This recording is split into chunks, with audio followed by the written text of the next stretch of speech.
A Lua sempre esteve ali, silenciosa, constante, imutável. Ela guiou marés, iluminou noites, inspirou poemas e teorias. Durante toda a história da humanidade, olhamos para o céu e vimos estabilidade. Um ponto fixo em meio ao caos do universo. Até que ela se moveu. No começo foi apenas um ajuste microscópico nos cálculos orbitais. Uma variação tão pequena que parecia erro de software. Depois vieram novas medições, novos observatórios, novas confirmações. A órbita estava mudando. Não de forma natural. Não como resultado de impacto. Mas como se algo estivesse corrigindo sua trajetória. Em poucas semanas, os oceanos começaram a responder. Marés mais altas. Correntes mais violentas. Cidades costeiras inundadas sem aviso. Cientistas tentavam acalmar a população enquanto governos evitavam a palavra que ninguém queria pronunciar. Aproximação. A Lua estava vindo. O céu noturno começou a parecer diferente. Ligeiramente maior. Ligeiramente mais próxima. Algo que muitos não perceberiam, até perceberem demais. E então os radiotelescópios captaram algo impossível. Um padrão. Um pulso. Não vindo da superfície, mas do interior da Lua. O que parecia um fenômeno orbital começou a se transformar em uma revelação perturbadora. Talvez a Lua não fosse apenas um satélite natural. Talvez nunca tenha sido.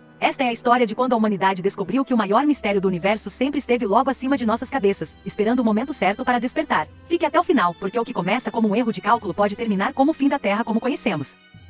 Eu sempre acreditei que o universo era previsível. Complexo, sim. Violento, muitas vezes. Mas previsível dentro das leis que o governam. A mecânica orbital é uma das áreas mais estáveis da física.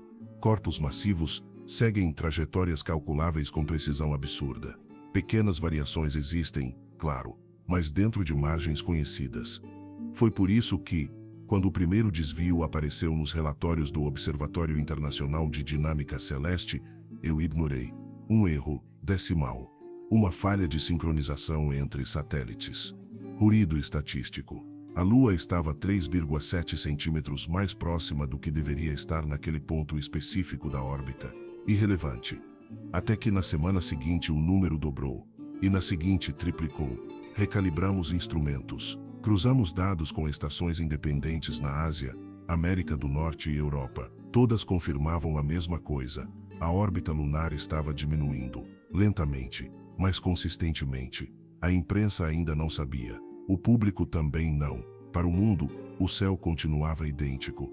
Mas dentro da comunidade científica, algo começou a se mover, não a Lua, mas o medo. A Lua se afasta da Terra cerca de 3,8 centímetros por ano, devido às interações gravitacionais. Esse é o comportamento natural. O que estávamos vendo era o oposto. Ela estava vindo.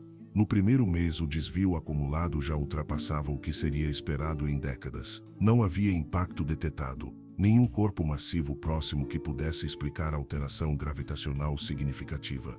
Modelos matemáticos rodaram por dias inteiros. Nenhum fazia sentido.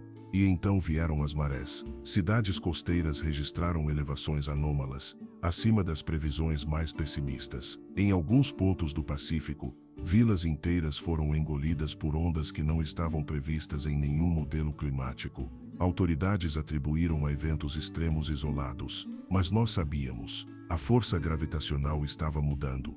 Na terceira semana, comecei a observar o céu pessoalmente todas as noites do terraço do instituto. Não porque conseguisse ver a diferença a olho nu, mas porque precisava olhar para ela. Sempre foi reconfortante. Uma constante. Agora parecia invasiva. A quarta bateria de cálculos confirmou o que eu temia. A aproximação não era irregular. Não havia oscilações erráticas. Era uma curva suave, controlada. A palavra ficou ecoando na minha mente. Controlada. Eu apresentei a hipótese em uma reunião fechada. Fui recebido com silêncio constrangido. Um dos físicos mais experientes da sala disse que eu estava projetando intenção onde havia apenas desconhecimento. Talvez estivesse, até que os radiotelescópios captaram o pulso.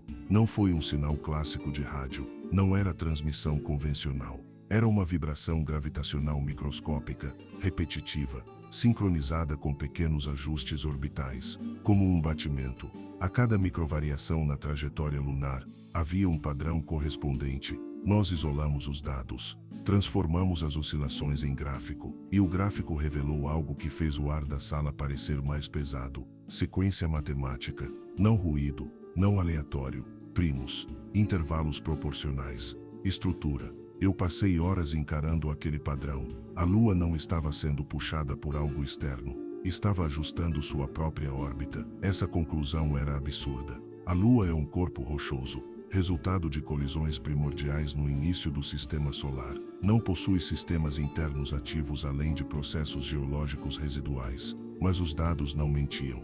E enquanto analisávamos padrões, a Terra começava a responder. Terremotos aumentaram em frequência. Vulcões antes dormentes voltaram a registrar atividade sísmica. O campo magnético apresentou pequenas flutuações incomuns. As notícias começaram a se espalhar, primeiro como especulação, depois como confirmação parcial.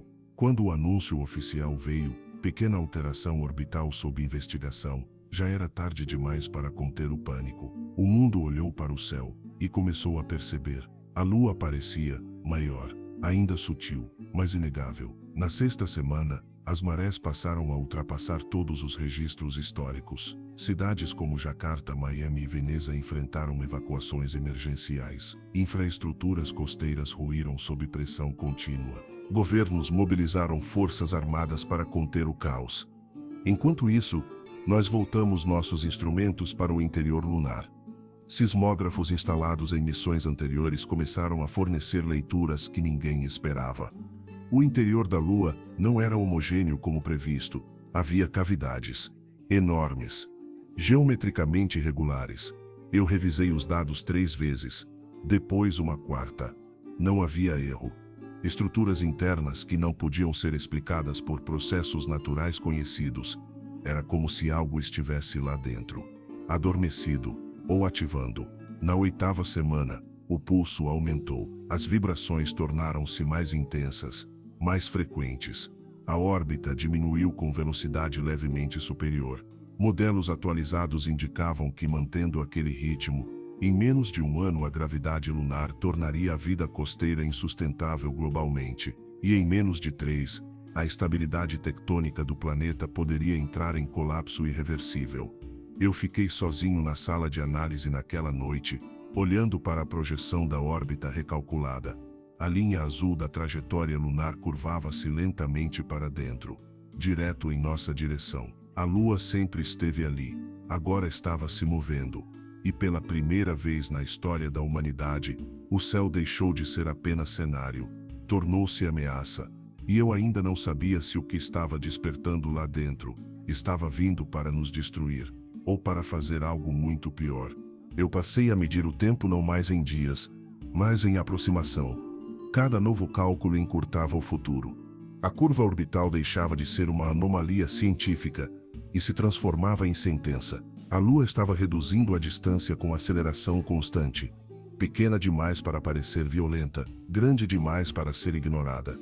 Os oceanos já não obedeciam previsões. Supermarés invadiam continentes como se respondessem a um chamado antigo. Portos desapareceram. Ilhas baixas foram engolidas. Plataformas de petróleo colapsaram sob forças que não estavam nos manuais. As imagens de satélite mostravam redemoinhos oceânicos gigantescos se formando em padrões quase simétricos ao redor do planeta. Simétricos demais. Como se estivessem alinhados a algo. O aumento da atividade sísmica tornou-se global. Falhas tectônicas que estavam adormecidas há séculos começaram a deslizar. Cidades no interior antes consideradas seguras sentiram o chão tremer como se o planeta estivesse inquieto. Porque estava. Mas o que realmente mudou o rumo da história foi quando conseguimos mapear com maior precisão o interior lunar. Novas análises de ondas sísmicas refletidas revelaram algo impossível de negar: as cavidades internas não eram irregulares. Não eram túneis aleatórios ou bolsões naturais. Eram estruturas, com ângulos, com repetição, com proporção. Eu projetei os dados tridimensionalmente na sala de conferência do Instituto. A imagem pairou no ar como um esqueleto oculto dentro do satélite. Um núcleo central oco. Anéis internos concêntricos. Conexões radiais. Aquilo não parecia uma formação geológica. Parecia engenharia. A hipótese que antes era sussurrada passou a ser discutida abertamente. E se a Lua não fosse totalmente natural? E se fosse uma construção antiga? Uma máquina? Eu ainda resistia a essa ideia. Como cientista, minha mente buscava explicações naturais para tudo, mas cada novo dado corroía essa resistência. O pulso gravitacional aumentou novamente. Conseguimos converter as oscilações em frequência audível. Não era um som convencional, mas um ritmo repetitivo quase orgânico, constante, metódico, como um coração colossal. A mídia começou a usar termos como lua viva e satélite artificial. Teorias conspiratórias explodiram. Governos tentaram manter controle da narrativa, mas era impossível esconder o fato mais visível de todos: ela estava maior, visivelmente maior. Mesmo durante o dia, o disco lunar parecia mais dominante no céu. À noite, ocupava uma porção desconfortável do horizonte. As pessoas começaram a sentir algo difícil de explicar: opressão. Como se o céu estivesse abaixando. Então veio o evento que destruiu qualquer possibilidade de negar o que estava acontecendo. Uma rachadura apareceu na superfície lunar. Primeiro como uma linha fina detetada por telescópios de alta resolução, depois como uma fissura luminosa visível a olho nu, atravessando parte do hemisfério voltado para a Terra. A fissura brilhava, não com luz refletida do Sol, mas com luminosidade própria. Uma tonalidade branca azulada, pulsando no mesmo ritmo do sinal gravitacional. A Lua não estava apenas se aproximando, estava se abrindo. O pânico global atingiu um nível que nenhuma força militar conseguiu conter. Evacuações em massa começaram nas zonas costeiras. Bolsas colapsaram, redes elétricas falharam sob demanda excessiva. E então os militares fizeram o que militares fazem quando algo não pode ser compreendido. Planejaram destruir. Propostas surgiram para lançar ogivas nucleares na superfície lunar. Outras sugeriam armas cinéticas de alta velocidade. Havia quem defendesse explosões subterrâneas para desestabilizar a estrutura. Mas os cálculos eram claros. Qualquer tentativa de fragmentar a Lua resultaria em uma chuva de detrito suficiente para extinguir a vida na Terra.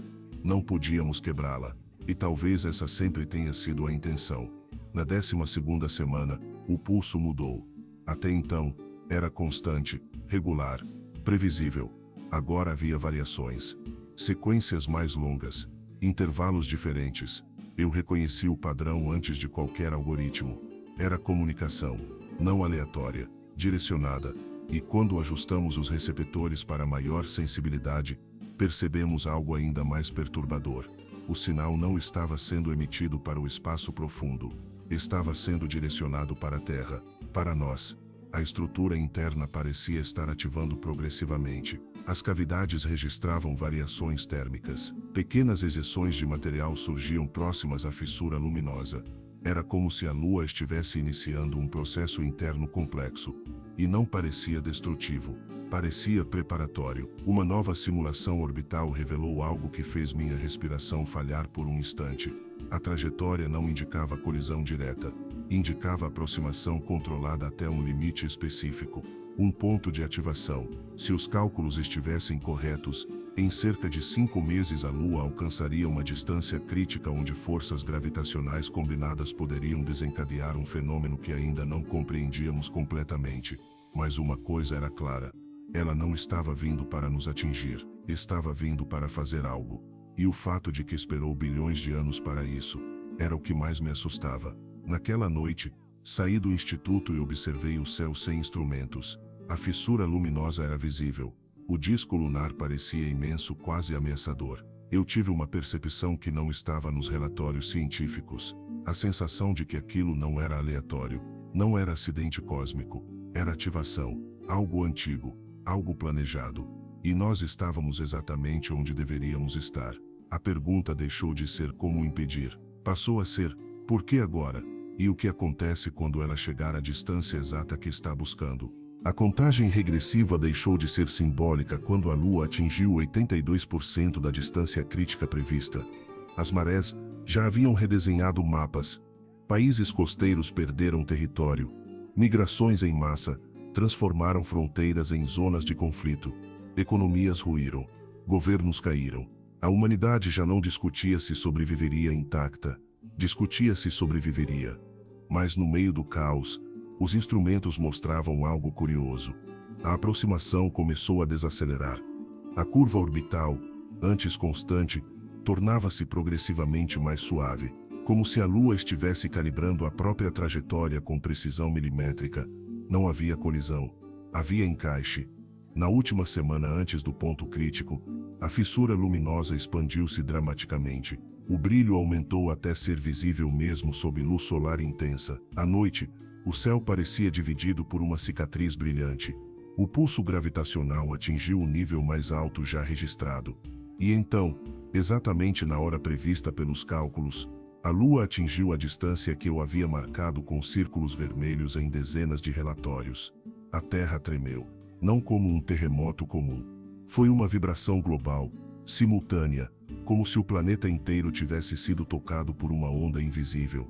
O campo magnético oscilou violentamente. Satélites restantes falharam. Por alguns segundos, toda a comunicação eletrônica no planeta cessou. E então aconteceu. A fissura na superfície lunar abriu-se completamente. Não como explosão, como abertura mecânica. Painéis gigantescos se deslocaram, revelando uma estrutura interna que não deixava mais espaço para dúvida. A Lua era uma máquina. Um núcleo colossal tornou-se visível no interior, irradiando luz branca intensa. Anéis concêntricos começaram a girar lentamente. A estrutura inteira parecia viva, não biologicamente, mas funcionalmente. E então, um feixe de energia foi projetado, não contra a Terra, mas ao redor dela. Um campo, uma malha invisível envolveu o planeta em segundos. Os sensores que ainda funcionavam registraram uma mudança imediata nas leituras do espaço profundo. Algo estava chegando. Não vimos primeiro, sentimos. Uma perturbação no tecido do espaço além da órbita de Marte. Uma sombra gravitacional massiva se aproximando do sistema solar.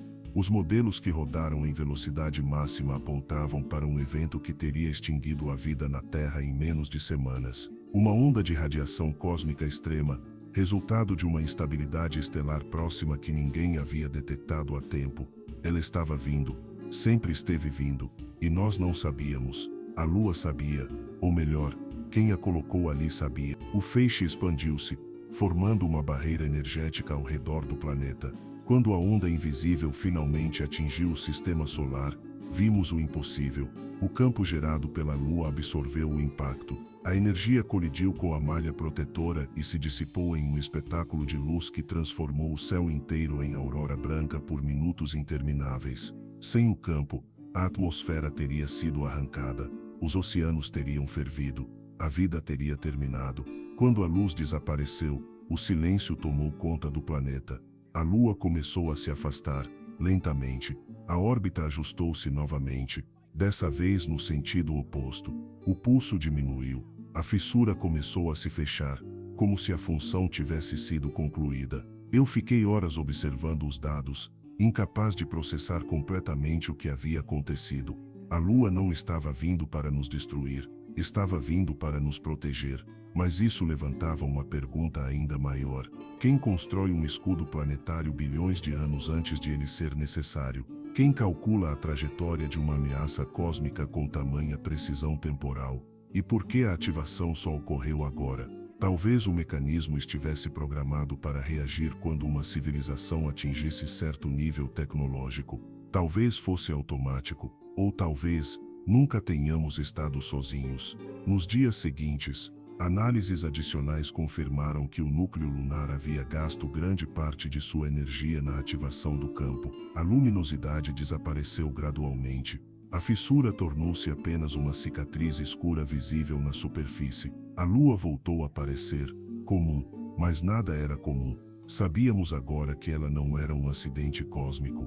Era herança, uma estrutura deixada por uma inteligência antiga o suficiente para prever eventos em escala estelar. Uma sentinela silenciosa orbitando o planeta desde antes da primeira célula surgir nos oceanos primitivos. O mundo começou a reconstruir-se lentamente, mas o céu nunca mais foi apenas cenário. Agora, quando olho para a Lua, não vejo poesia, vejo arquitetura, vejo propósito, vejo algo que esteve ali o tempo todo, esperando um momento exato para cumprir sua função.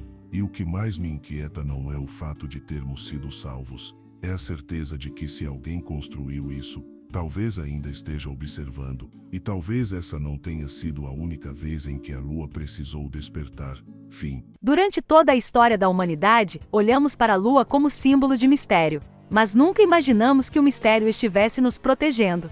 Descobrimos que não somos apenas habitantes de um planeta comum. Somos guardados por uma estrutura antiga colocada ali muito antes da primeira civilização, antes da primeira linguagem, antes da primeira pergunta sobre o céu. A Lua não era apenas rocha. Era vigilância, era cálculo, era espera. E isso muda tudo. Porque se alguém construiu um escudo para a Terra, então alguém sabia que um dia precisaríamos dele. Se essa história te fez olhar para o céu de forma diferente, inscreva-se no canal e acompanhe os próximos vídeos. Aqui exploramos os mistérios do cosmos, guerras impossíveis e segredos que sempre estiveram acima de nossas cabeças. Da próxima vez que você olhar para a Lua, pergunte-se: ela está apenas iluminando a noite, ou ainda está esperando o próximo despertar? Lua nova.